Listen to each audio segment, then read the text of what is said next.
Di antara jalan sepi yang menghubungkan Blitar dan Kademangan, ada sebuah warung kecil di pinggir sawah. Warung itu sederhana, berdinding anyaman bambu, dengan atap seng yang sudah berkarat di beberapa bagian. Orang-orang yang lewat mungkin tidak akan terlalu memperhatikannya, kalau bukan karena aroma khas sambal kacang yang semerbak menusuk hidung dari jarak jauh. Di papan kayu yang sudah kusam, tertulis dengan cat merah yang mulai pudar, "Warung Pecel Bu Rumi." Warung itu tampak biasa, tapi entah kenapa, siapapun yang pernah makan di sana selalu bilang hal yang sama.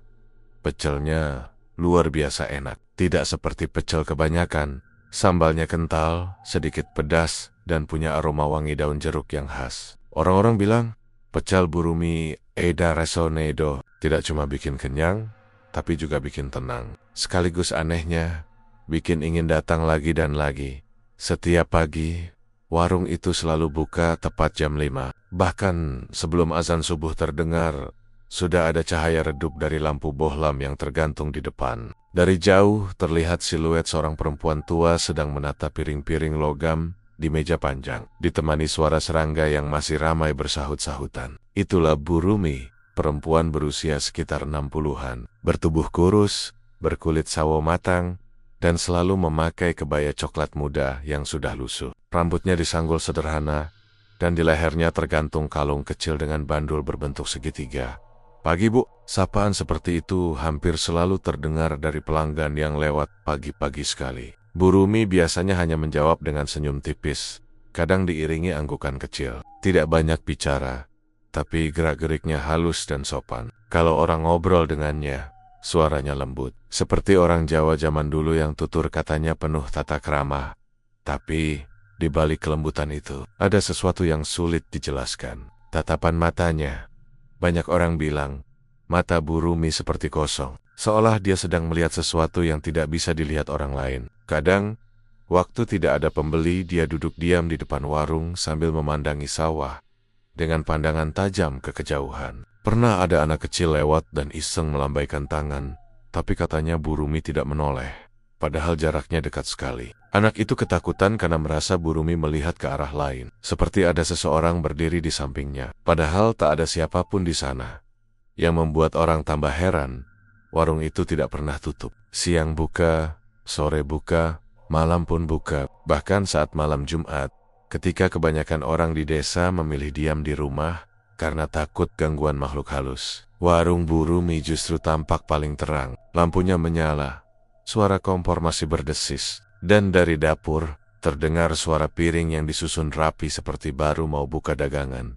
Beberapa kali warga yang rumahnya tak jauh dari situ sempat melihat bayangan orang keluar masuk warung tengah malam. Tapi anehnya, ketika diperhatikan lebih lama, beanggen-beanggen itu tidak memiliki wajah yang jelas. Mereka bergerak pelan, seperti melayang. Ada yang bilang itu cuma halusinasi. Ada juga yang yakin warung itu tidak hanya melayani manusia. Pernah suatu malam, seorang pengendara motor berhenti karena bannya bocor tepat di depan warung itu. Waktu itu jam hampir 12 malam. Dia terkejut karena lampu warung masih terang, dan dari dalam terdengar suara orang menggoreng tempe. Dia sempat mau mampir untuk minta air panas, tapi waktu melangkah lebih dekat, dari sela dinding bambu, dia melihat Bu Rumi sedang duduk di lantai, menatap piring pecel kosong sambil bergumam pelan. Suaranya seperti berdoa, tapi dengan bahasa yang tidak dimengerti. "Ya Allah, mungkin orang Jawa kuno lagi ngelakoni apa gitu," pikirnya. Tapi ketika dia berbalik, dia mendengar suara perempuan itu berkata pelan dalam bahasa Jawa halus, "Wis teko, toro." Dan saat itulah, lampu warung tiba-tiba padam. Dia langsung kabur tanpa menoleh lagi. Cerita itu cepat menyebar ke seluruh kampung. Tapi seperti biasa, orang-orang cuma membicarakannya setengah percaya. Di desa kecil seperti itu, gosip mistis sudah jadi hal biasa, apalagi kalau menyangkut warung makan yang ramai. Tapi yang membuat warga makin penasaran, setiap kali ada yang nekat makan di sana malam hari, mereka bilang suasananya berbeda, rasanya dingin, dan sambal pecelnya punya aroma yang aneh, seperti bau kemenyan dan darah kering bercampur jadi satu. "Wingi aku mangan neng kana, rasane enak, tapi nganehke, bar teko oma, aku ora iso turu," kata salah satu warga, Pak Darto. sambil merokok di pos ronda. Artinya, kemarin aku makan di sana, rasanya enak, tapi aneh. Setelah pulang ke rumah, aku nggak bisa tidur. Orang-orang yang mendengarnya cuma tertawa, tapi diam-diam mereka juga takut. Sampai akhirnya muncul cerita bahwa Bu Rumi dulunya bukan orang biasa. Konon katanya, dulu dia pernah jadi penjual makanan kecil di Pasar Blitar, tapi warungnya sepi. Suaminya meninggal muda karena kecelakaan dan anak satu-satunya pergi merantau keluar Jawa. Sejak saat itu, hidupnya susah. Beberapa tahun kemudian, tiba-tiba Bu Rumi kembali, membuka warung baru di pinggir jalan yang sekarang. Dan anehnya, warung itu langsung ramai dalam waktu singkat. Wong, biyen we ora ana ting tuku, kok saiki, aiso rame banget, kata seorang ibu di pasar, setengah berbisik. Aduh, dulu aja nggak ada yang beli, kok sekarang bisa seramai itu? Ada yang bilang, waktu membuka warung baru itu, Bu Rumi sempat pergi ke Gunung Kelut sendirian selama 3 hari. Saat kembali, dia terlihat berbeda, lebih segar, lebih kuat, tapi juga lebih dingin. Sejak itu, semua yang dimasaknya selalu habis, bahkan orang dari luar desa pun banyak yang datang. Beberapa orang sempat curiga, tapi tidak ada yang berani menuduh macam-macam. Soalnya, di desa itu berlaku satu aturan tak tertulis. Jangan ikut campur urusan orang yang selalu beruntung tanpa sebab, karena bisa jadi keberuntungannya bukan dari manusia. Suatu pagi, ada kejadian yang membuat orang-orang makin yakin warung itu tidak beres. Seekor kucing hitam ditemukan mati tepat di depan warung. Posisinya aneh, seperti sedang menengadah, matanya terbuka lebar. Bu Rumi kelewer melihat sebentar, lalu berkata pelan, "Ora, opo, wes hai, tidak apa-apa, sudah waktunya." Dia lalu mengambil kucing itu, membungkusnya dengan daun pisang, dan membawanya ke belakang warung. Tidak ada yang tahu kemana dibuangnya. Tapi malam itu, dari arah sawah di belakang, warga mendengar suara seperti orang tertawa lirih, diikuti bau amis yang menyengat. Meski begitu, warung tetap ramai. Orang-orang luar desa tidak tahu apa-apa. Mereka cuma datang untuk makan. Bu Rumi tetap melayani dengan senyum. Kadang bahkan memberi porsi tambahan tanpa diminta. Tapi anehnya, beberapa pembeli mengaku setelah makan di sana, mereka bermimpi aneh. Ada yang bermimpi duduk di dalam warung yang gelap, dikelilingi banyak tangan yang muncul dari bawah meja, memegang kaki mereka. Ada juga yang mimpi disuapi pecel oleh Bu Rumi, tapi sambalnya berwarna hitam dan terasa seperti darah. Semakin hari, cerita itu makin banyak. Tapi yang paling sering dibicarakan adalah tatapan mata Bu Rumi. Katanya, kalau dia menatap seseorang terlalu lama, orang itu akan merasa seperti ditarik masuk ke dalam pikirannya sendiri. Ada seorang pemuda yang pernah bilang, waktu pertama kali dilihat Bu Rumi, dia merasa seolah sedang ditatap 2 orang sekaligus. Satu dari dunia nyata, satu lagi dari tempat yang gelap. "Betanek, ora mung delok awakmu, tapi ndelok rohmu," katanya gemetar. Matanya itu bukan cuma melihat dirimu, tapi melihat rohmu. Kadang, waktu sepi, Bu Rumi duduk sendiri sambil menatap sawah. Tangannya memegang piring kosong, dan sesekali dia seperti berbicara pada seseorang yang tidak terlihat. "Wis, warek, Doro," katanya pelan. Lalu dia tertawa kecil, seperti sedang mendengar jawaban. Ada satu hal yang hampir semua orang di desa perhatikan, tapi pura-pura tidak tahu. Tidak pernah ada orang yang membantu Bu Rumi di warung. Dia selalu sendirian. Padahal jumlah pelanggan sangat banyak. Kalau pagi ramai, piring kotor menumpuk. Tapi entah bagaimana semuanya selalu bersih lagi dalam waktu singkat. Tidak ada yang pernah melihat siapa yang mencuci. Beberapa warga bilang, kalau diperhatikan baik-baik dari jauh, kadang terlihat bayangan lain di dapur. Bayangan seseorang yang bergerak cepat. Tapi kalau diperiksa langsung, tidak ada siapapun di sana. Warga pernah mencoba menyelidik. Suatu malam, 2 orang pemuda desa sengaja lewat sambil membawa senter, berharap bisa mengintip kegiatan Bu Rumi. Dari luar pagar bambu, mereka melihat cahaya redup dari dapur. Salah satu berbisik, koncoku sing kerja di warung sate pernah bilang, Bu Rumi iki ora pernah belanja bahan baku. Loh, tapi dagangane aiso akeh terus. Lepai. Temannya yang lain menelan ludah. Mungkin ada yang ngirim. Tapi sebelum sempat menyelesaikan kalimatnya, dari arah dapur terdengar suara langkah kaki berat. seperti orang berjalan menyeret sesuatu di lantai. Suara itu berhenti tepat di belakang dinding bambu. Mereka menahan napas. Lalu terdengar suara perempuan lembut tapi pelan sekali. "Mbok aja nyawang-nyawang, Le. Jangan mengintip, nak." Dan tiba-tiba, lampu senter mereka mati bersamaan. Keesokan paginya, keduanya demam tinggi dan tidak berani keluar rumah selama seminggu. Sejak kejadian itu, tidak ada lagi yang berani iseng. Orang-orang hanya lewat sambil menunduk. Tapi yang aneh, setiap orang yang berhenti di depan warung, entah karena haus, lapar, atau sekadar ingin berteduh, selalu tergoda untuk makan. Dan setelah makan, mereka bilang rasanya seperti ketagihan. Beberapa bahkan balik lagi keesokan harinya tanpa sadar.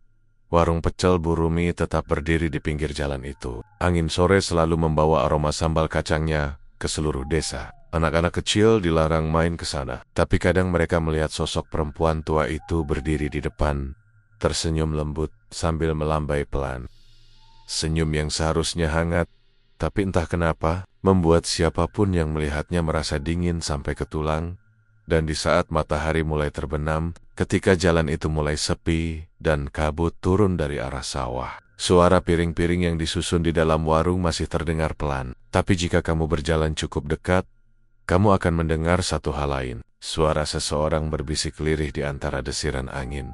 "Warung iki duduk kanggo wong urip, Le. Warung ini bukan untuk orang hidup, nah." Malam itu hujan baru saja reda. Udara di jalan antara Blitar dan Kademangan terasa lembab dan dingin. Kabut tipis menggantung rendah di atas permukaan sawah, membuat pandangan ke depan hanya sejauh lampu truk yang menembus kegelapan. Sardi, seorang sopir truk barang, menguap lebar sambil menepuk pipinya sendiri agar tidak mengantuk. Ia sudah menempuh perjalanan hampir 8 jam dari Surabaya dan berniat berhenti sebentar untuk makan sebelum melanjutkan perjalanan.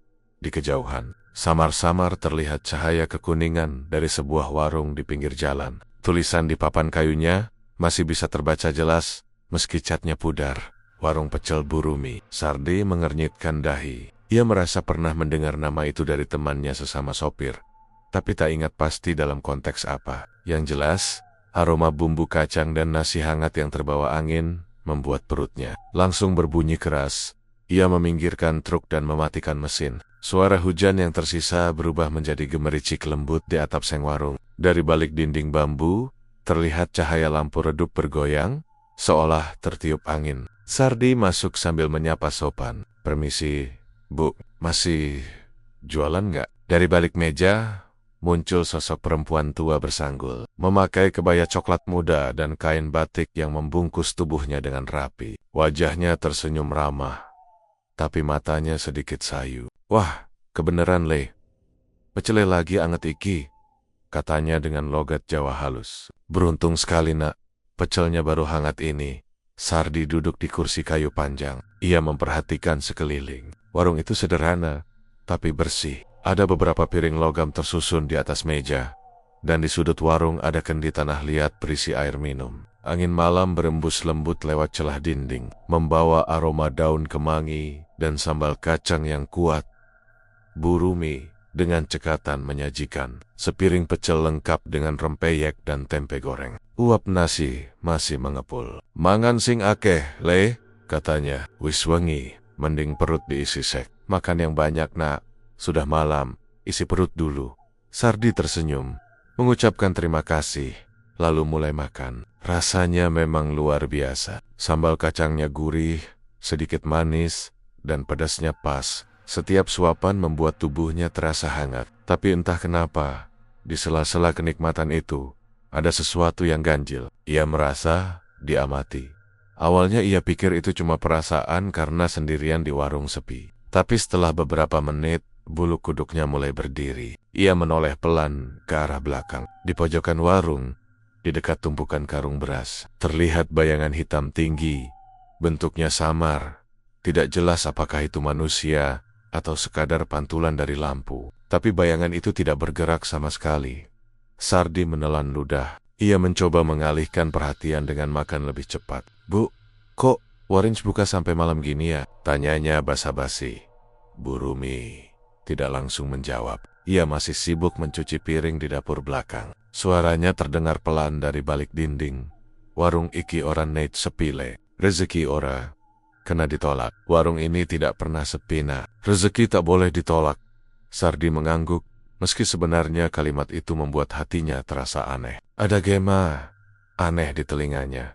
Seperti suara itu bukan hanya dari mulut Bu Rumi, tapi juga dari tempat lain. Suara yang sama namun lebih berat, bergetar pelan. Dia kembali menatap pojok warung. Bayangan itu kini sedikit bergerak. Tidak banyak, hanya seperti berdenyut, tapi jelas sekali ada sesuatu di sana. Ia merasa matanya menatap langsung pada 2 titik merah samar yang memantul dari kegelapan. Sardi menghela napas panjang. Ia mencoba menenangkan diri, berpikir mungkin hanya efek lampu atau bayangan benda. Ia menyelesaikan makanannya secepat mungkin. Tapi saat meneguk air dari kendi, ia mencium aroma aneh, seperti bau besi karat, agak amis. Airnya dari sumur, Bu? Tanyanya. Kali ini Bu Rumi muncul dari dapur, membawa kain lap di tangannya. Iya, Le, saka sumur emburi. Iya, Nak. Dari sumur belakang, ia tersenyum. Tapi senyum itu terasa berbeda dari sebelumnya. Seolah-olah bukan senyum untuk menyambut tamu, melainkan senyum seseorang yang tahu sesuatu yang tidak seharusnya diketahui orang lain. Sardi buru-buru membayar. Berapa, Bu? 5.000 wae, jawab Bu Rumi. Tapi matanya tidak menatap uang yang disodorkan. Ia justru menatap wajah Sardi lama sekali. Tatapan itu membuat Sardi tidak nyaman. Ada sesuatu di dalam mata tua itu. Bukan sekadar cahaya, melainkan seperti bayangan orang lain yang sedang menatap balik dari dalam dirinya. Seketika tubuhnya terasa berat dan kepalanya pusing. Ia mundur 1 langkah, tanpa sadar. Terima kasih, Bu. Saya lanjut dulu, katanya cepat. Bu Rumi masih berdiri diam, menatapnya dengan mata kosong. Tapi begitu Sardi membuka pintu, suara lembut terdengar dari arah dapur. Bukan dari mulut Bu Rumi. Wis tekan wektue, and dia waro ... Sudah tiba waktunya, Tuan. Sardi sontak menoleh, tapi di belakang Bu Rumi tidak ada siapa-siapa. Hanya dinding bambu dan kegelapan pekat. Ia buru-buru keluar, menyalakan truk dan melaju kencang, tanpa berani melihat ke spion. Sepanjang perjalanan, hatinya gelisah. Ia merasa ada sesuatu di belakang kursinya.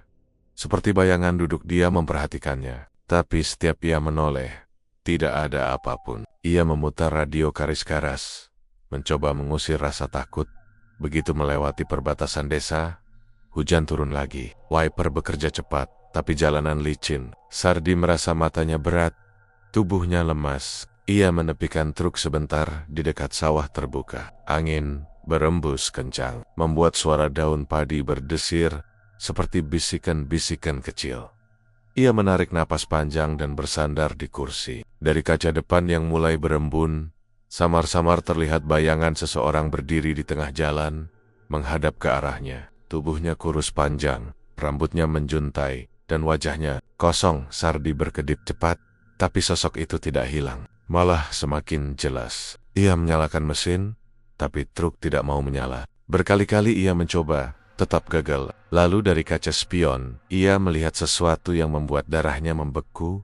Ada wajah Bu Rumi, menatap dari kursi belakang. Tersenyum lebar.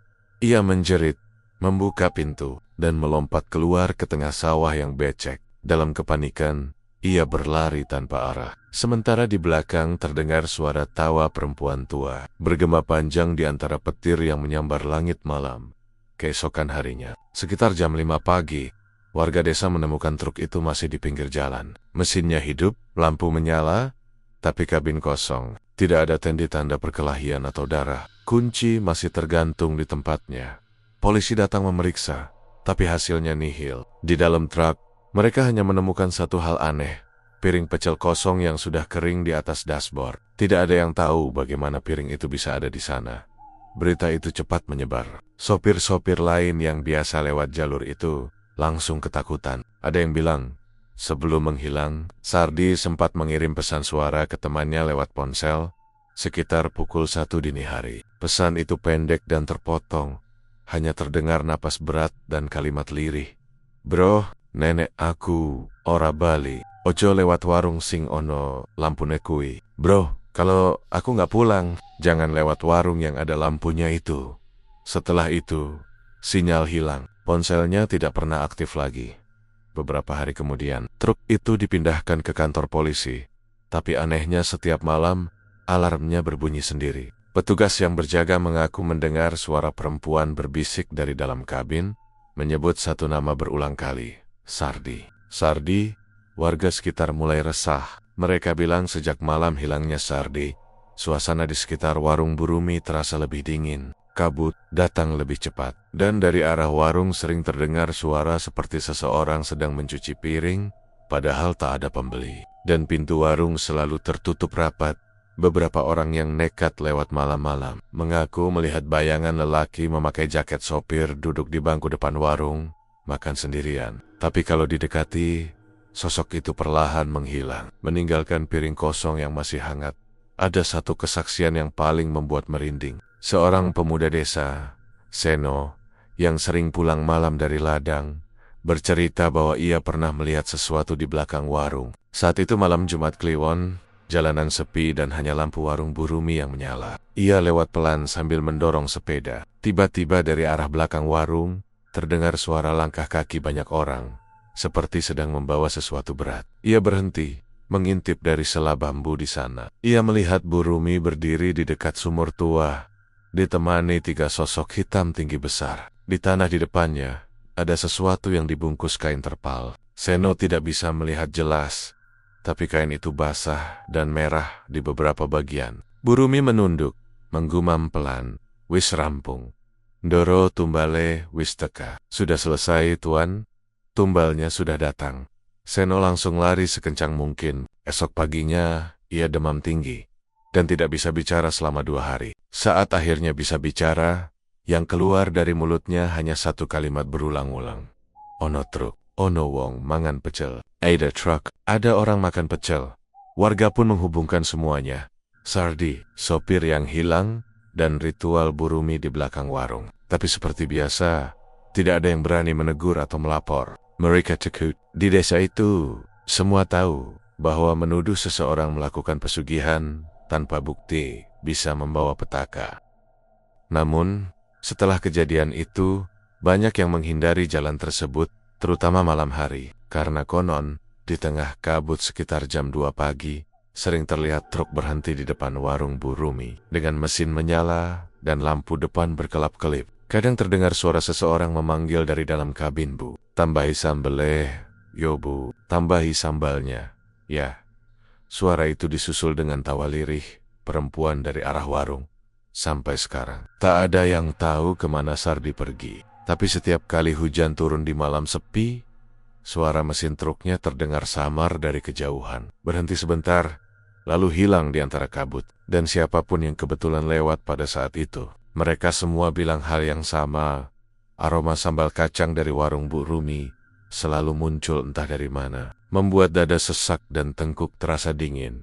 Malam itu, jalan Blitar menuju Kademangan kembali sunyi. Tapi bagi mereka yang tahu kisahnya, suara hujan di atas atap seng warung itu tak lagi menenangkan, melainkan seperti suara sendok mengaduk piring pecel yang tidak pernah berhenti disajikan untuk mereka yang takkan pernah pulang desa. Sumber Jati yang biasanya tenang, kini terasa berbeda. Setiap malam, pos ronda tak pernah sepi. Para lelaki tua duduk berjejer di bangku bambu, menatap ke arah jalan raya yang gelap. Di kejauhan, lampu dari warung pecel Burumi masih terlihat, redup tapi jelas seperti lentera kecil di tengah hutan gelap. Namun, bagi sebagian warga, cahaya itu bukan pertanda kehidupan, melainkan peringatan.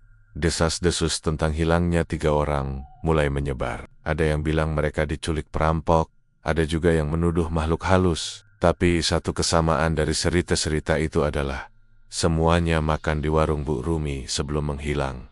Pak Darto, salah satu warga paling tua di kampung itu, menghisap rokok kreteknya dalam-dalam malam itu. Suara jangkrik dan kodok sawah bersahutan, tapi di sela-sela suara malam, terdengar juga bisikan pelan, nyaris seperti doa yang tersesat. "Warung kui ora sakjane warung le," katanya pelan, menatap api rokok di ujung jarinya. "Anasi ngomong Burumi kuwi duwe perjanjian karo makhluk halus saka Gunung Kelut.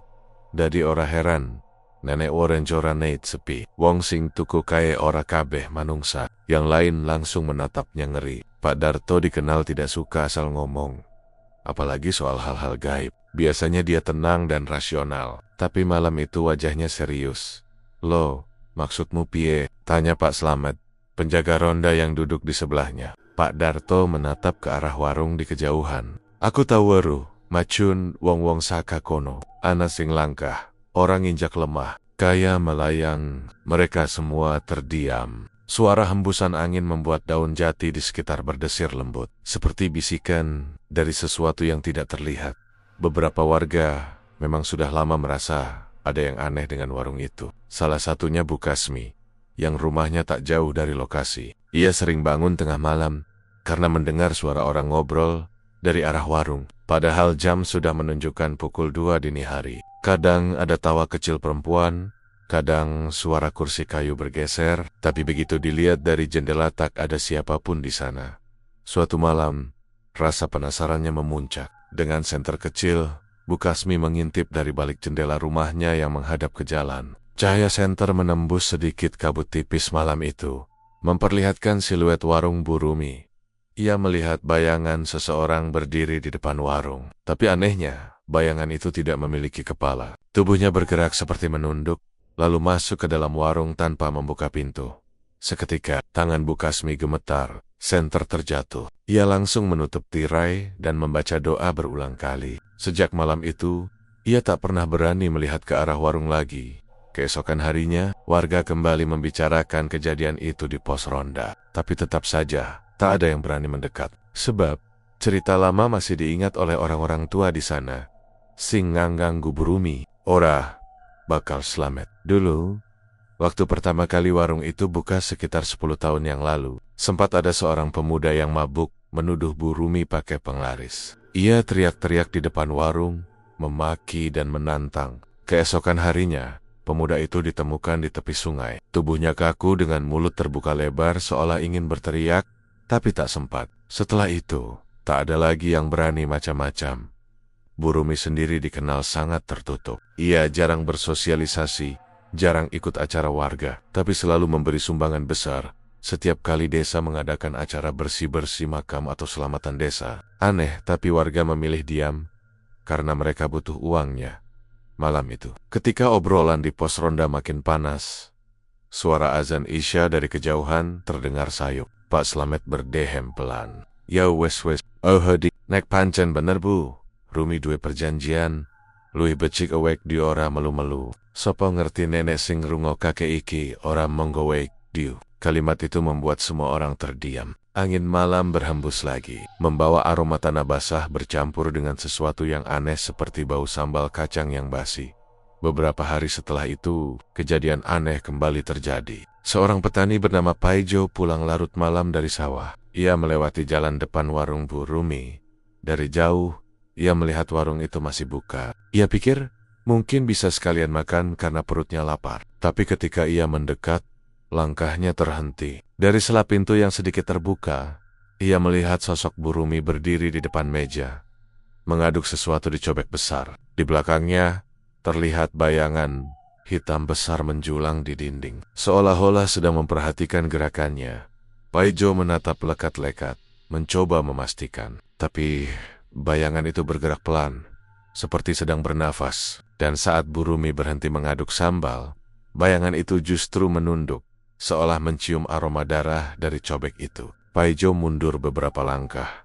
Jantungnya berdetak keras. Tapi saat ia ingin pergi, lantai warung tiba-tiba bergetar pelan, seperti ada sesuatu yang hidup di bawah tanah. Ia lari sekengkeng-kengkeng nia tanpa menoleh ke belakang. Esok paginya, Paijo sakit panas tinggi. Tubuhnya menggigil dan terus mengigau. Katanya, dalam mimpinya, ia melihat Bu Rumi berdiri di tepi ranjangnya sambil membawa piring pecel yang kuahnya merah seperti darah. Kabar itu membuat warga makin yakin bahwa ada sesuatu yang tidak beres. Tapi, seperti biasa, mereka memilih diam. "Wong urip kudu ngerti posisi," kata Pak Darto. "Nenek ngono iku urusan sing dhuwur, dudu urusan kita." Namun, tak semua orang bisa menahan rasa ingin tahunya. Seorang pemuda bernama Ryan, yang baru merantau ke desa itu untuk bekerja di pabrik sekitar, mulai mendengar cerita-cerita itu dari warga. Ia tidak percaya hal-hal mistis. Baginya, semua pasti ada penjelasan logis. Suatu malam, ia sengaja mampir ke warung Bu Rumi. Warung itu terlihat biasa, tapi begitu masuk, hawa di dalamnya terasa berbeda. Udara seperti lebih dingin, dan aroma sambal kacangnya kuat sekali, sampai-sampai membuat kepala sedikit pening. Bu Rumi menyapanya dengan senyum seperti biasa. "Mangan nope," katanya, lembut. "Pecel, Bu." "Nasi setengah aja." Rian makan pelan, mencoba mengamati sekeliling. Tak ada yang aneh. Tapi ketika ia menatap ke dinding, ia melihat sesuatu aneh di salah satu foto tua yang tergantung di sana. Foto itu memperlihatkan Bu Rumi berdiri di depan warung yang sama, tapi di sampingnya ada sosok samar seperti bayangan tinggi tanpa wajah. Ia mendekat sedikit, tapi Bu Rumi tiba-tiba berkata dengan suara datar, "Ojo dipandang terus leh, kui mong kenangan lawas." Rian langsung diam. Setelah selesai makan, ia membayar. Tapi sebelum pergi, Bu Rumi menatap matanya dalam-dalam. Tatapan itu dingin, seperti melihat ke dasar air yang gelap. "Hati-hati nenek liwat kono tengah wengi leh. Jalan iki ora sepi, tapi sing ana neng kene ora kabeh aiso wedlok." Rian terdiam. Ia menelan ludah dan tersenyum kaku. "Aya Bu, matur nuwun." Nuwun. Setelah itu, ia keluar dan berjalan cepat ke arah pabrik. Tapi sepanjang jalan, ia merasa ada yang mengikuti. Langkah-langkah halus terdengar di belakangnya. Padahal ia tidak melihat siapapun. Beberapa minggu setelahnya, Rian tiba-tiba menghilang. Motornya ditemukan terparkir di depan warung Bu Rumi. Kuncinya masih menancap, tapi orangnya tidak ada. Warga hanya bisa menggeleng tanpa berani membahas. Kini, ketakutan sudah menyelimuti seluruh desa. Tak ada lagi yang berani makan di warung itu kecuali orang luar yang tidak tahu cerita. Anehnya, meski begitu, warung itu tetap ramai. Mobil-mobil luar kota sering berhenti. Sopir-sopir datang silih berganti. Tapi tak semua dari mereka terlihat lagi keesokan harinya. Sampai akhirnya, malam itu, saat hujan turun deras dan petir menyambar dari kejauhan, Pak Darto duduk di teras rumahnya. Ia menatap ke arah warung yang terlihat samar di balik hujan. Tiba-tiba, dari dalam kilatan petir, ia melihat sosok besar hitam berdiri di atas atap warung. Wujudnya tinggi, kepalanya besar, dengan dua mata merah menyala. Ia berdiri, diam, lalu perlahan menunduk seolah memperhatikan siapa yang melihatnya. Pak Darto langsung menutup matanya dan beristighfar. Saat dibuka lagi, sosok itu sudah tidak ada, tapi lampu warung padam semua. Sejak malam itu, Pak Darto tidak pernah keluar rumah setelah maghrib. Ia tahu, sesuatu yang lebih gelap dari sekadar cerita sedang berdiam di sana. Dan warga pun akhirnya hanya punya satu aturan tak tertulis. Jangan pernah berhenti di warung itu, apalagi malam hari. Tapi tetap saja, ada orang-orang baru yang tidak tahu. Mereka lewat, mencium aroma sambal kacang yang menggoda, dan berhenti untuk makan. Tak sadar bahwa setiap sendok nasi yang mereka suap adalah bagian dari tumbal untuk sesuatu yang lapar di balik warung itu.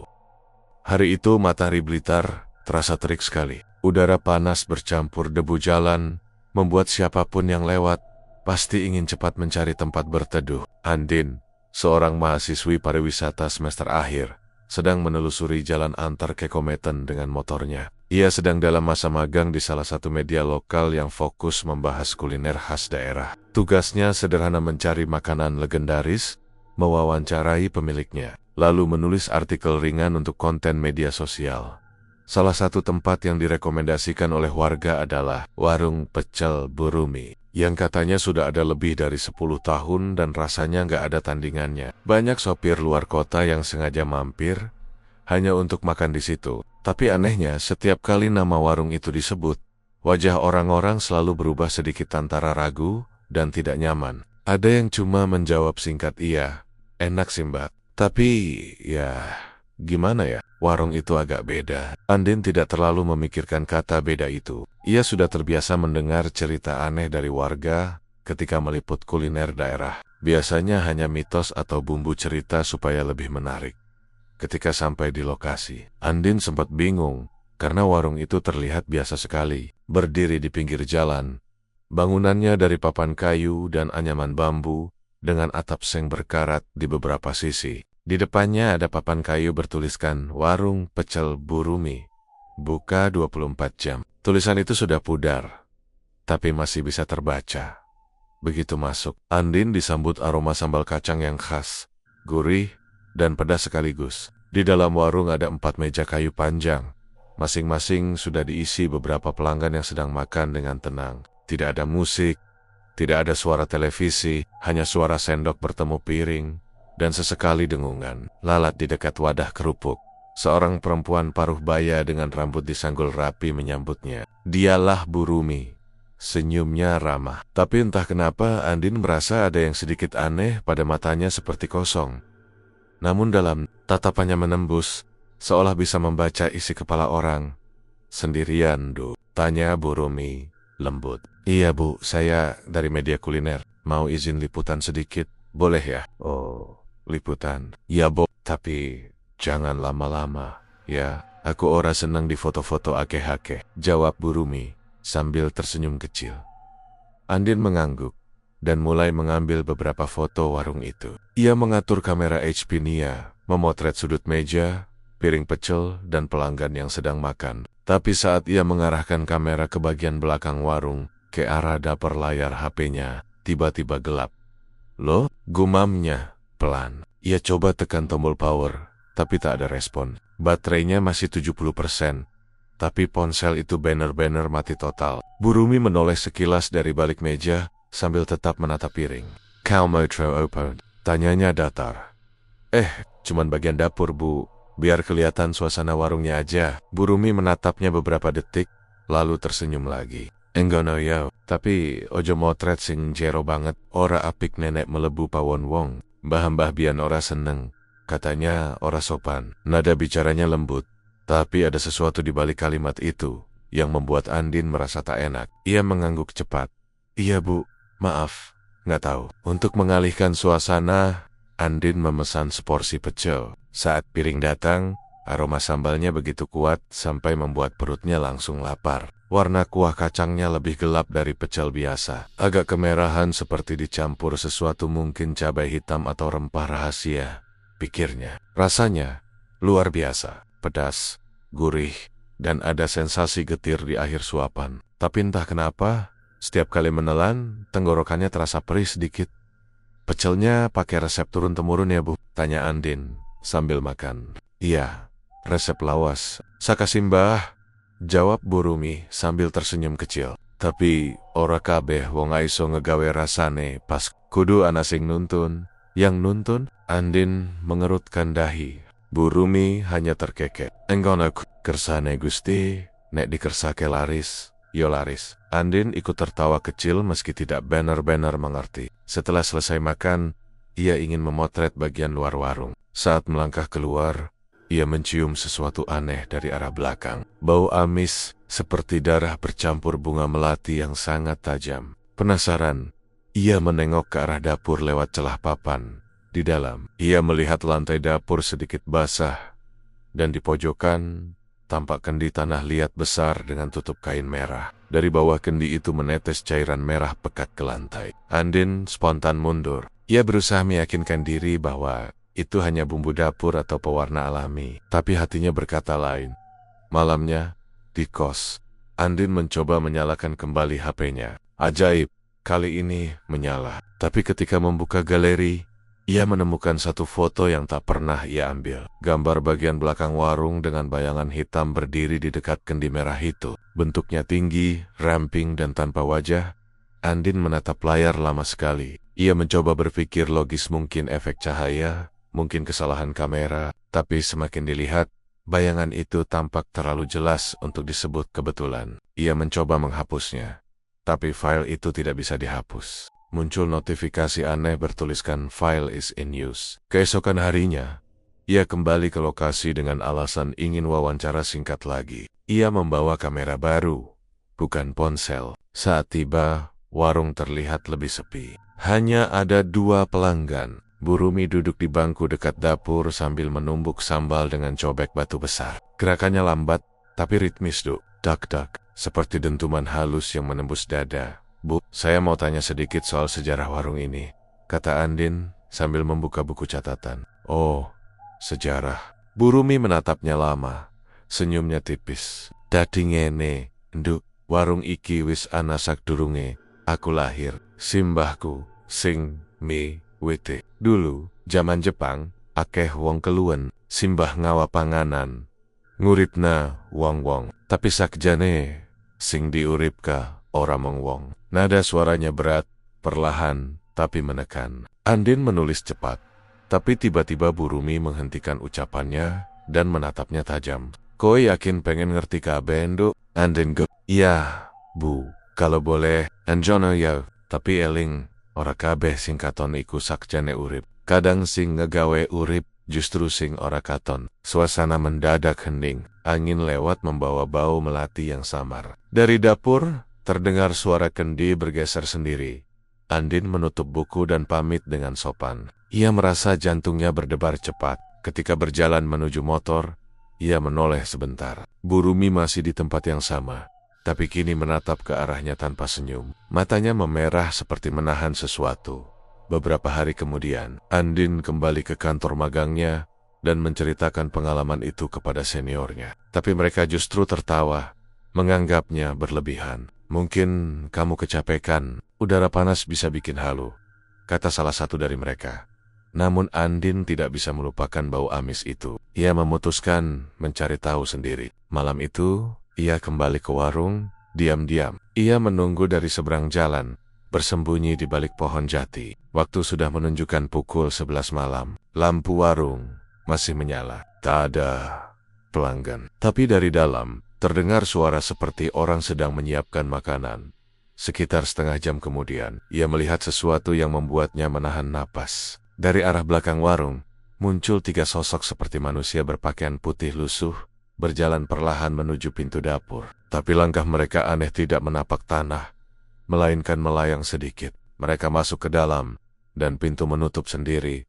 Andin gemitar. Ia ingin lari, tapi rasa penasaran menahannya. Ia menyalakan kamera dengan mode malam dan mencoba merekam dari jauh. Dalam layar, terlihat Burumi berdiri di depan meja kayu besar. Di depannya ada piring berisi pecel lengkap dengan telur, rempeyek, dan sambal yang berwarna merah tua. Ia berbisik pelan, bahasanya tidak dimengerti, tapi terdengar seperti mantra. Lalu, sesuatu yang besar dan gelap muncul dari belakangnya, seperti asap yang membentuk tubuh tinggi.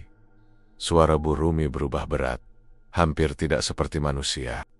Iki wis lengkap, manganen, sing anyar iki, saka nyawa wong sing mangan gratis, minggu kepungkur. Andin langsung menutup mulutnya, menahan teriak. Tangannya gemetar saat mematikan kamera. Tapi tiba-tiba dari arah warung, terdengar suara cobek jatuh keras. Lampu-lampu di warung padam bersamaan. Suara langkah kaki terdengar mendekat ke arah jalan. Perlahan, dari balik pepohonan, Andin melihat bayangan Burumi berjalan menuju depan warung. Tapi bukan seperti manusia berjalan, badannya koku, matanya menyala merah, dan dari tangannya menetes cairan merah seperti darah. Ia berhenti di pinggir jalan, menatap ke arah tempat Andin bersembunyi. Andin, suara itu berat, serak, tapi jelas memanggil namanya. Andin terpaku. Ia yakin belum pernah memperkenalkan diri dengan nama lengkap. Detak jantungnya seolah berhenti. Ia pelan-pelan mundur, tapi ranting kering terinjak kakinya. Bunyinya keras sekali. Burumi langsung menoleh tajam ke arah itu. Aku ngerti kowe anak kono, katanya lirih, tapi terdengar sampai ke tempat Andin bersembunyi. Ojo diganggu urusanku, enduk kui, duduk kanggo manungsa. Andin tak sanggup lagi menahan ketakutan. Ia lari seken-ken-ken-keng Nia, meninggalkan motornya di semak, terus berlari sampai ke jalan besar. Ia baru berhenti setelah melihat pos ronda dengan 2 bapak yang sedang berjaga. Pak, tolong. Di warung itu, Burumi. Suaranya terputus karena napasnya tersengal. Tapi saat ia menoleh ke arah warung lagi, lampunya sudah padam total. Tak ada apa-apa di sana. Hanya kegelapan pekat dan bau tanah basah setelah hujan. Keesokan paginya, warga menemukan motor Andin di semak dekat warung. Tapi dia sendiri sudah pulang ke tempat kosnya dan berbaring dengan wajah pucat. Katanya, ia mimpi didatangi Burumi yang berkata, "Wis tak kanda, enduk, oho endelok sing ora kuden kau delok." Sejak malam itu, Andin selalu terbangun jam 2 pagi. Di kepalanya selalu terngiang suara cobek batu berdetak pelan. Duk, duk, duk. dan aroma melati bercampur amis darah yang terus memenuhi kamarnya tanpa sebab, dan yang paling menyeramkan, setiap kali ia membuka galerinya, foto bayangan di belakang warung itu muncul lagi, padahal sudah dihapus berkali-kali. Angin malam Blitar bertiup pelan, membawa aroma tanah basah dan daun jati yang rontok. Jalan menuju warung pecel Burumi terlihat sunyi. Hanya ada cahaya lampu Petromax redup dari kejauhan yang menandakan warung itu masih buka. Padahal sudah lewat tengah malam. Andin, dengan jaket hitam dan topi yang menutupi sebagian wajahnya, berjalan perlahan di pinggir jalan, menatap ke arah warung itu dari balik semak-semak. Dia datang tanpa kamera besar kali ini, hanya membawa ponsel dan senter kecil. Sejak siang tadi, rasa penasaran itu terus menghantui pikirannya. Bau amis yang tercium di dapur, suara aneh dari belakang warung, dan sorot mata Bu Rumi yang entah kenapa terasa dingin, seolah menyimpan sesuatu yang sangat gelap. Dari jauh, Andin bisa melihat kalau warung itu tampak sepi. Tidak ada pembeli, tapi lampunya menyala terang. Cahaya kekuningan itu menembus tirai bambu yang menutupi bagian depan. Dia menunduk, berjalan mendekat, langkahnya pelan, berusaha agar tidak menimbulkan suara. Begitu dekat, ia mendengar sesuatu, semacam gumaman. Tapi nadanya ritmis, seperti orang membaca mantra. Andin menelan ludah, nafasnya pelan, tapi jantungnya berdetak cepat. Dia menunduk, mengintip dari celah papan bambu di sisi kiri warung. Dan di sanalah ia melihat pemandangan yang membuat seluruh tubuhnya kaku. Bu Rumi duduk bersila di lantai dapur, mengenakan kain jarik dan kebaya hitam. Di depannya ada sebuah piring besar berisi nasi pecel, lengkap dengan sambal kacang yang kental, tapi bukan pecel biasa. Di atasnya tampak kepala ayam hitam, beberapa lembar daun pandan, dan kendi tanah liat berisi cairan merah pekat yang menetes ke lantai. Di sekelilingnya ada lilin-lilin kecil menyala, disusun membentuk lingkaran. Asap kemenyan mengepul, memenuhi ruangan dengan aroma mistik yang menusuk hidung. Suaranya lirih, seperti melantunkan sesuatu dalam bahasa Jawa kuno. Andin tak mengerti artinya, tapi beberapa kata sempat terdengar jelas. Endoro, mugi kersa, nampi, tumbal kawula sampun, siap. Lalu tiba-tiba ruangan seolah bergetar. Angin berhembus dari arah belakang dapur. Padahal semua pintu tertutup rapat. Nyala lilin bergoyang-goyang, dan dari bayangan di dinding, muncul sosok hitam besar, tinggi. Kepalanya menunduk, tubuhnya seperti asap tebal yang berputar, tapi matanya merah menyala. Andin tertegun, tubuhnya gemetar hebat. Kakinya ingin lari, tapi tidak bisa bergerak. Ia hanya bisa menatap dari celah, menyaksikan sesuatu yang seharusnya tidak pernah dilihat manusia biasa. Bu Rumi terus berbicara dengan nada pelan. Penuh, iki tumbale, wis, siap. Ojo ngantindoro lali karo janji. Aku wis ngelayani saben malam Jumat. Sosok hitam itu menggeram rendah, seperti suara hewan besar. Lalu sesuatu terjadi. Kendi tanah liat itu tiba-tiba bergetar. Cairan merah di dalamnya bergolak dan memercik ke lantai. Bu Rumi mengambil secuil nasi pecel, mencelupkannya ke dalam cairan merah itu, lalu meletakkannya di piring. Dalam sekejap, piring itu tampak berasap, dan dari asap itu muncul bayangan samar-samar wajah manusia, seperti wajah seseorang yang sedang menjerit kesakitan. Andin menutup mulutnya ropet-ropet agar tidak berteriak. Dia melihat jelas, itu wajah sopir truk yang sempat muncul di berita beberapa waktu lalu. Sardi, matanya kosong, mulutnya terbuka, seolah meminta tolong. Wajah itu perlahan tenggelam kembali ke dalam asap, lalu lenyap. Andin mundur pelan, tubuhnya hampir goyah, tapi kakinya menginjak ranting kecil di tanah. Krak, suara kecil itu terdengar nyaring di tengah sunyi malam. Bu Rumi langsung berhenti berdoa, matanya menatap tajam ke arah luar warung. Sapa kui? Suaranya berat, seperti bergema 2 kali. Andin langsung menunduk, menahan napas. Keringat dingin mengalir di pelipisnya. Bu Rumi berdiri perlahan, lalu langkah kakinya terdengar mendekat ke arah pintu belakang. Andin bersembunyi di balik gerobak pecel yang sudah berkarat di luar. Jantungnya nyaris copot saat pintu belakang itu terbuka. Cahaya lampu menyorot keluar, menampakkan bayangan Bu Rumi yang berdiri di ambang pintu. Matanya tidak lagi seperti mata manusia biasa. Pupilsnya merah menyala, dan kulit wajahnya tampak lebih pucat dari sebelumnya. Isi hana wong ningen jobo, katanya, lirih. Mambu, awak mulai. Andin menahan napas. Ia tahu, kalau sedikit saja bergerak, Burumi akan tahu di mana dia bersembunyi. Suara jangkrik dan angin menjadi sangat jelas di telinganya. Waktu seolah berjalan lambat. Burumi berjalan beberapa langkah keluar, menatap ke arah jalan. Lalu tiba-tiba, seolah tidak menemukan siapapun, ia kembali masuk, menutup pintunya perlahan. Tapi suara itu belum hilang. Dari dalam, terdengar suara langkah kaki banyak, seperti ada beberapa orang berjalan bersamaan. Padahal yang terlihat hanya Burumi tadi. Andin memberanikan diri menoleh sedikit. Dan kali ini ia melihat sesuatu yang membuat bulu kuduknya berdiri. Bayangan-bayangan hitam bergerak di sekitar warung, berputar pelan seperti asap pekat yang hidup. Beberapa di antaranya menatap ke arahnya dengan mata merah redup, lalu lenyap ke dalam tanah. Dia menunggu beberapa menit sampai semuanya benar-benar tenang, lalu berlari sekuat tenaga meninggalkan tempat itu. Napasnya memburu, langkahnya kacau di jalanan berbatu. Tapi dia tidak berani menoleh ke belakang.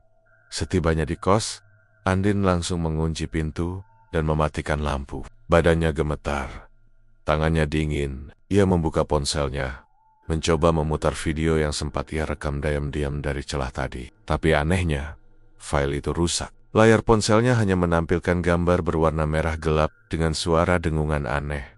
Dia menekan tombol bak, tapi ponsel malah mati total. Ketika dinyalakan kembali, wallpapernya berubah.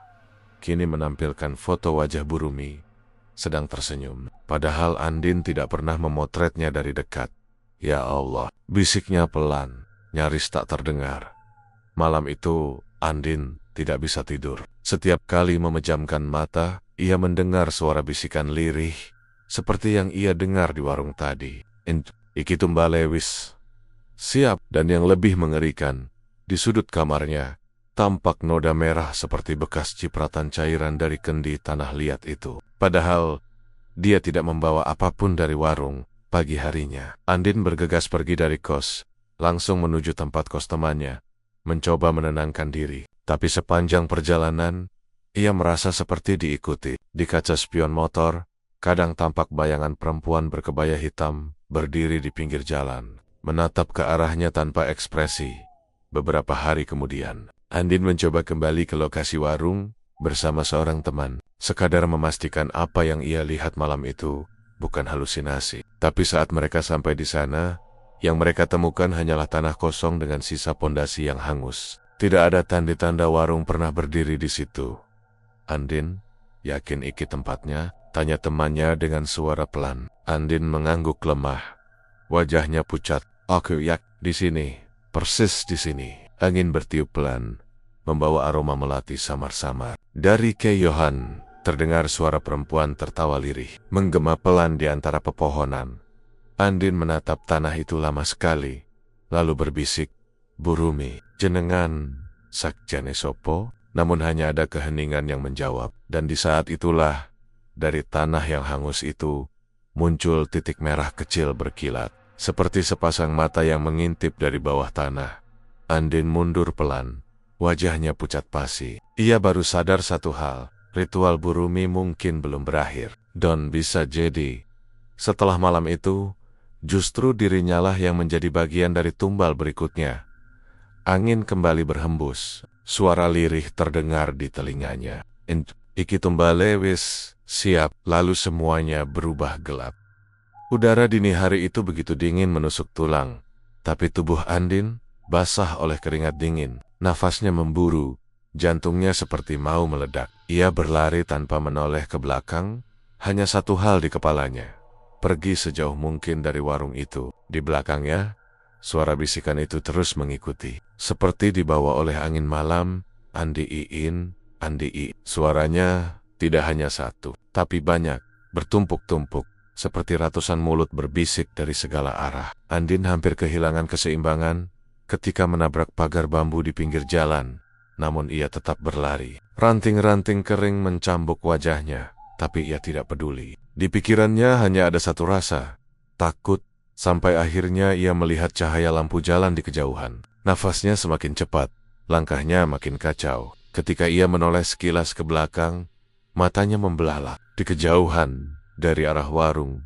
tampak bayangan hitam besar melayang di udara. Tidak berjalan, tapi bergerak cepat seolah meluncur. Bentuknya tidak jelas, hanya seperti kabut tebal pekat dengan mata merah menyala di tengah-tengahnya.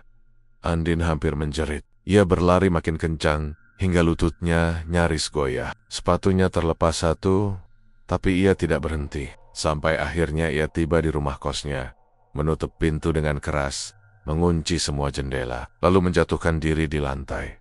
Dia gemetar hebat, telinganya masih berdengung, dan bisikan itu belum sepenuhnya hilang. Dari arah dapur kos, entah kenapa terdengar seperti suara sendok jatuh. Clicing, suaranya kecil, tapi cukup membuat Andin tersentak. Ia menatap ke arah dapur dengan mata melebar. Tak ada siapa-siapa. Tapi udara di ruangan itu berubah, jadi lebih dingin, seolah ada sesuatu yang ikut masuk bersamanya. Dia menarik napas panjang, mencoba menenangkan diri. Tenang, Din, cuma halu, katanya pelan, berusaha meyakinkan diri sendiri. Tapi di balik itu, pikirannya kacau. Bayangan Burumi, kepala ayam hitam, kendi tanah liat dengan cairan merah, semuanya berputar-putar di kepalanya. Dia menatap jam di dinding, pukul 02.47, masih terlalu jauh dari pagi. Andin memutuskan untuk mandi, mungkin dengan air dingin bisa membuatnya lebih tenang. Tapi begitu air keran mengalir, aroma aneh menyeruak, seperti campuran antara darah dan melati busuk. Dia menatap air itu, warnanya sedikit kemerahan.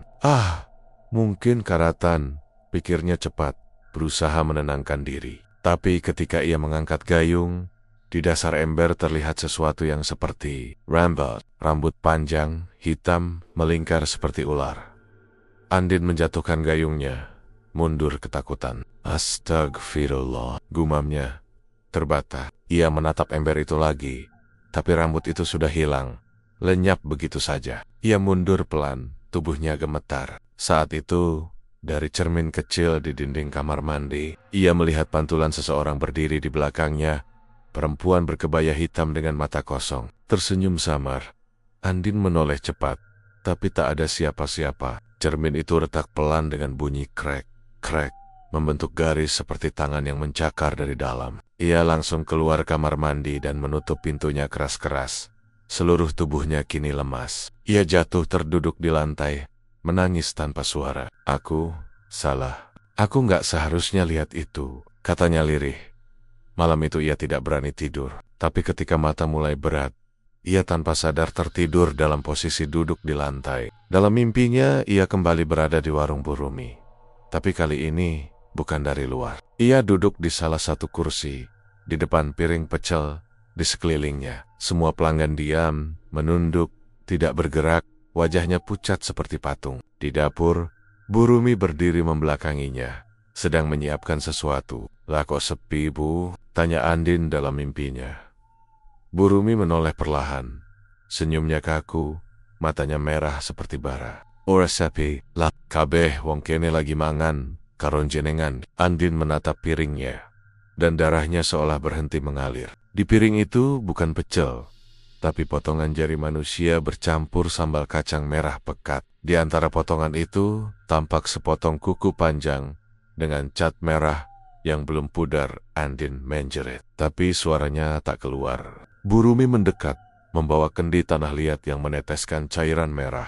Manganlah iki tumbal sing durung rampung. Lalu tumpahan cairan itu jatuh ke wajahnya, panas seperti api. Andin terbangun dengan teriakan keras. Nafasnya tersengal-sengal, tubuhnya basah oleh keringat. Tapi mimpi itu terasa terlalu nyata.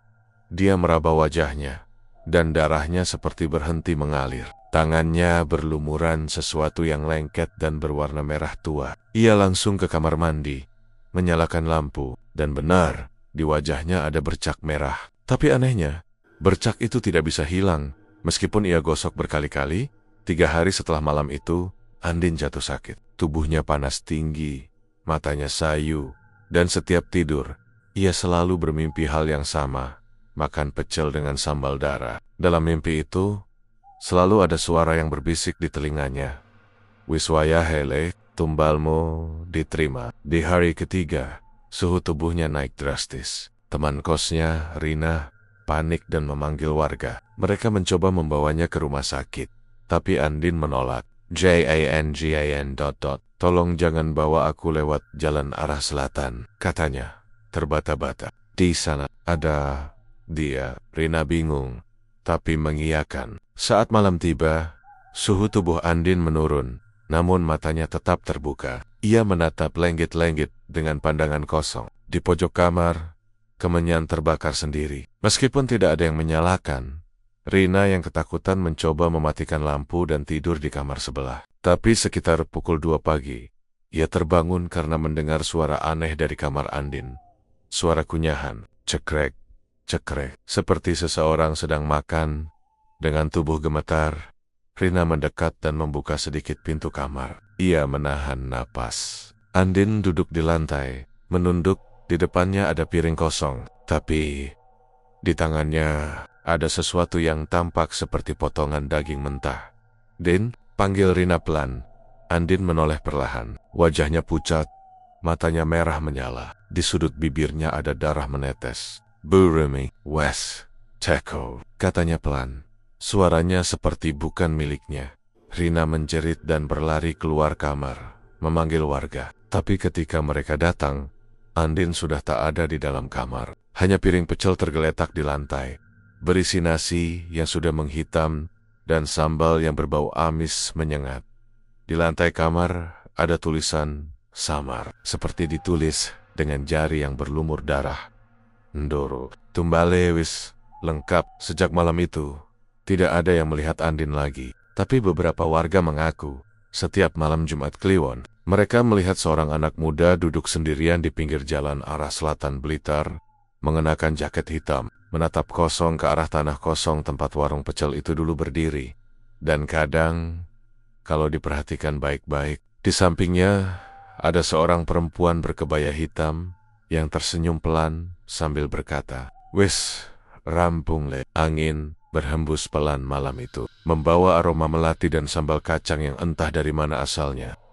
Minggu-minggu setelah kejadian itu, hidup Andin berubah sepenuhnya. Ia pulang ke kota asalnya di Kediri, dengan wajah pucat dan mata kosong. Orang tuanya bingung, karena anaknya yang dulu ceria, kini seperti orang yang kehilangan arah. Andin jarang bicara, lebih sering menatap kosong keluar jendela, seolah masih memandangi sesuatu yang tidak terlihat orang lain. Setiap malam, ibunya mendengar Andin mengigau dalam tidurnya, memanggil nama seseorang berulang-ulang, "Bu Rumi, ojo ceda aku bu." Suaranya lemah, seperti minta tolong. Kadang ia terbangun dengan teriakan keras, keringatnya mengucur, dan matanya melotot ketakutan. Ibunya mencoba mengajaknya berobat ke ustaz di kampung. Saat ustaz itu membaca doa, tiba-tiba Andin menjerit kesakitan. Tangannya mencakar lantai. Dari mulutnya keluar aroma amis seperti darah dan sambal basi. Ustadz hanya bisa menggeleng, wajahnya tegang. Anak iki ora mung diganggu, tapi wis dicekal. Wis dari bagian saka perjanjian sing ora gampang diputus, katanya pelan. Sejak hari itu, Andin tidak lagi mau bicara soal apapun yang berhubungan dengan Blitar. Setiap orang yang menyinggung tentang warung pecel, matanya langsung berubah tegang dan ia berkata cepat, "Ojo disebut-sebut maneh." PIHaya... Namun nasib punya cara sendiri untuk memanggil orang kembali ke masa lalunya. Suatu malam, Rina, teman kosnya dulu, mengirim pesan lewat WhatsApp. Pesannya pendek tapi membuat darah Andin berhenti mengalir. "Aku lewat jalan itu lagi. Warungnya hilang, Din. Gak ada apa-apa, cuma tanah gosong." Andin membaca pesan itu berulang kali. Jari-jarinya gemetar. Ia tak menjawab, tapi malam itu ia tidak bisa tidur. Di kepalanya terus terbayang pemandangan warung kecil dengan lampu petromak, aroma sambal kacang yang menggoda, dan senyum Bu Rumi yang lembut tapi dingin. Beberapa hari kemudian, kabar dari Blitar menyebar luas. Jalan antara Kademangan dan Blitar sempat ditutup karena ada kebakaran misterius di lahan kosong, tepat di tempat warung pecel Bu Rumi dulu berdiri. Tapi yang aneh, warga bilang mereka tidak pernah melihat api besar. Tiba-tiba saja tanah di situ sudah hangus dan berasap saat pagi. Pak Darto, warga tua yang dulu sering ronda di sana, bercerita kepada wartawan lokal yang sempat datang. Awalnya, malam itu ada bau aneh, Mas. Koyo sambal kacang gosong campur amis. Terus, angin kenceng banget, nganti pohon-pohon pada melengkung. Pas aku teko, warung iku wis ora ono, mung sisa piring-piring pecah. Wartawan itu menulis berita pendek. Warung pecel legendaris di Blitar hilang misterius. Warga cium bau darah dan sambal gosong. Tapi berita itu tak pernah viral. Anehnya, beberapa jam kemudian, artikel itu dihapus dari situs tanpa penjelasan. Sementara itu, Andin mencoba melupakan semuanya. Ia mulai kuliah lagi, tapi tetap membawa bekas luka di dalam batinnya. Kadang saat makan di warung, ia tiba-tiba mual, hanya karena mencium aroma sambal kacang. Namun mimpi buruk itu belum berakhir. Malam-malam tertentu, terutama setiap Jumat Kliwon, ia kembali bermimpi berdiri di depan warung itu. Tapi kali ini warungnya sudah terbakar, papa namanya jatuh. Dan dari dalam api, terdengar suara perempuan berbisik pelan. Ndoro, tumbale durung rampung. Suara itu membuatnya terbangun dalam ketakutan. Tapi malam itu, lebih dari sekadar mimpi. Saat ia membuka matanya, di kamar yang gelap ia mencium bau yang sangat familiar. Sambal kacang yang menyengat, bercampur amis darah. Ia memeriksa dapur, tidak ada siapa-siapa. Namun di meja makan, ada sesuatu yang tidak mungkin. Sepiring pecel lengkap dengan sambal merah pekat dan potongan telur asin di atasnya. Sama persis seperti yang disajikan di warung Burumi. Andin gemetar. Ia mundur perlahan. Iki ora. Mungkin pesek. Ia tahu ia tidak membawa makanan itu. Tapi piring itu nyata. Dan masih panas seperti baru dihidangkan. Dia berlari keluar rumah. Menatap langit malam. Udara diam. Tidak ada angin. Tapi dari kejauhan, entah dari mana, terdengar suara lembut perempuan menyanyikan tembang Jawa kuno. Lir ilir. Lir ilir. 10 year was familiar. Suaranya indah, tapi menakutkan. Andin menatap sekeliling, tapi jalanan sepi. Keesokan harinya, Andin mencoba menelpon Rina. Tidak ada jawaban. Ia terus mencoba sampai malam, tapi nomor itu sudah tidak aktif. Merasa khawatir, Andin memutuskan untuk kembali ke Blitar. Meskipun ia berjanji, tak akan pernah ke sana lagi. Perjalanannya ke Blitar seperti déjà vu. Jalanan sepi, pepohonan jati menjulang di kanan kiri. Di sepanjang jalan, ia merasa diawasi. Kadang di kaca spion mobil sewaan yang ia bawa, tampak bayangan perempuan duduk di jok belakang.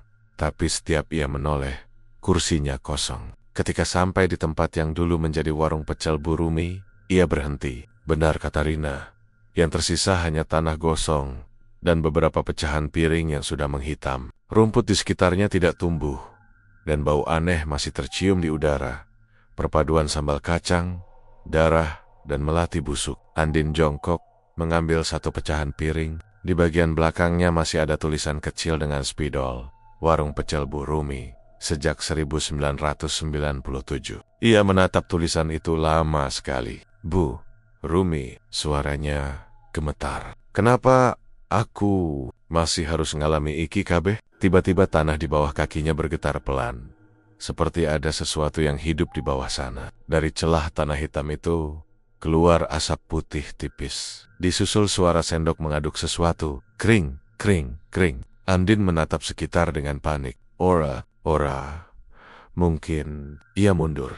Tapi suara itu makin keras. Dan dari balik semak, terdengar suara lembut memanggilnya. Andi, mangan, sek, le, pecel, wis tak siap ke. Tubuh Andin gemetar hebat. Ia tahu suara itu, suara Burumi. Tapi bagaimana mungkin? Ia melihat dengan mata kepala sendiri warung itu terbakar. Ia berlari menuju mobil, tapi tiba-tiba mesinnya mati. Dari kaca depan, terlihat siluet seseorang berdiri di tengah jalan. Perempuan berkebaya hitam, dengan kepala sedikit miring, tersenyum samar. Le, kowe durung bayar utangmu, katanya pelan. Andin menjerit dan berusaha menyalakan mesin mobil. Tapi kunci starter tak bergerak. Dari arah tanah gosong, asap makin tebal, membentuk bayangan besar seperti wajah manusia dengan mata merah menyala. Suara bisikan kembali muncul dari segala arah. Endo, iki tumbale, wis tekan maneh. Andin menutup telinganya, berteriak. Aku ora salah. Aku mang pengen ngerti. Tapi jawaban yang datang hanya tawa pelan. Tawa Burumi yang dulu ramah, tapi kini terdengar seperti lolongan iblis. Mobilnya tiba-tiba menyala sendiri, tapi bukan karena dia. Lampu depan menyinari jalan kosong, dan di sana terlihat sesuatu berjalan pelan ke arahnya. Sosok-sosok hitam seperti asap, membawa piring-piring pecel di tangan mereka. Wajahnya kabur tapi ada mata merah di setiap wajah itu. Andin menjerit dan menekan gas sekuat tenaga. Mobil melaju kencang menembus jalan gelap, tapi di kaca spion, sosok-sosok itu masih mengikuti, berlari tanpa suara. Salah satu dari mereka memukul kaca belakang, meninggalkan jejak tangan berdarah. Andin terus melaju sampai akhirnya keluar dari jalan itu dan tiba di pom bensin 24 jam. Ia keluar dari mobil dengan tubuh gemetar. Seorang petugas menghampirinya.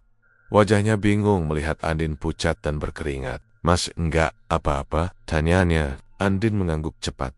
Tapi ketika menoleh ke mobilnya, ia terpaku. Di jok penumpang depan, ada piring pecel dengan sambal merah kental dan sepotong telur asin di atasnya. Sejak malam itu, Andin menghilang tanpa jejak. Beberapa minggu kemudian, warga sekitar kembali dihebohkan. Di tanah kosong bekas warung Bu Rumi, muncul tenda kecil seperti warung baru. Di papan kayunya tertulis, "Warung pecel Mas Andin, rasa legendaris." Tapi anehnya, tidak ada yang pernah melihat siapa penjualnya. Pagi hari, warung itu kosong. Namun, setiap malam, terutama jam 2 dini hari, terlihat lampu Petromax menyala di dalamnya.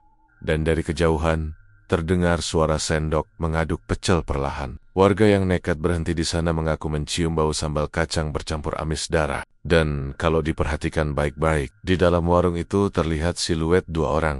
Seorang perempuan berkebaya hitam, dan seorang anak muda dengan wajah pucat. Duduk berdampingan, tersenyum ke arah jalan. Dan malam-malam tertentu, kalau kamu lewat di antara Blitar dan Kademangan, jangan pernah berhenti kalau mencium aroma sambal kacang di udara. Karena bisa jadi Bu Rumi sedang menunggu pembeli baru. Dan siapa tahu, kamu yang berikutnya.